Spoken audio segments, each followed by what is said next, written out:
Gas ഇപ്പോൾ വലിയ ബർണറിൽ വെക്കുകയാണെങ്കിൽ വലിയ വിസ്താരമുള്ള പാത്രങ്ങൾ മാത്രമേ വലുതിൽ വെക്കേണ്ട ആവശ്യമുള്ളൂ.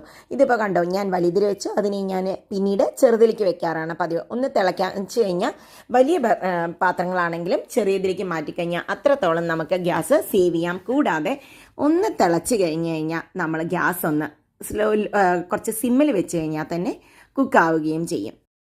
വേറൊരു ടിപ്പ് എന്താണെന്ന് പറഞ്ഞു കഴിഞ്ഞാൽ, നമ്മൾ ഇപ്പോൾ പാത്രമൊക്കെ കഴുകി ഉടനെ അതിൽ വെക്കുകയാണെന്ന് വിചാരിക്കുക. വെള്ളത്തോടു കൂടി വെക്കുകയാണെങ്കിൽ അതിനെ ഒന്ന് തുടച്ചതിന് ശേഷം നമ്മൾ കുക്ക് ചെയ്യാൻ തുടങ്ങുക. അപ്പോൾ ഇത് ചൂടാവാനുള്ള ടൈം നമുക്ക് ഗ്യാസിൻ്റെ ടൈം ഇതിലൂടെ കുറച്ചെടുക്കാൻ പറ്റും.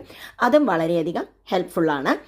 അതുപോലെ നമ്മളിപ്പോൾ വെക്കുന്നത് ഇപ്പോൾ ഇതേ സംഭവം തന്നെ നമ്മൾ മണ്ണിൻ്റെ പാത്രത്തിൽ വെക്കുകയാണെങ്കിലും വെള്ളം കഴുകി തുടച്ചതിന് ശേഷം മാത്രം വെക്കുക. അപ്പോൾ പെട്ടെന്ന് തന്നെ മണ്ണിൻ്റെ പാത്രം ചൂടാവും. ഇതില്ല എങ്കിൽ ഇത് ചൂടാവാൻ തന്നെ ഒരു 5-10 മിനിറ്റ് ടൈം എടുക്കുകയും ചെയ്യും. തുടച്ചതിന് ശേഷം വെച്ചാൽ കുറച്ച് ടൈം നമുക്ക് കുറച്ചെടുക്കാം, അത്രയും ഗ്യാസ് സേവ് ചെയ്യുകയും ചെയ്യാം.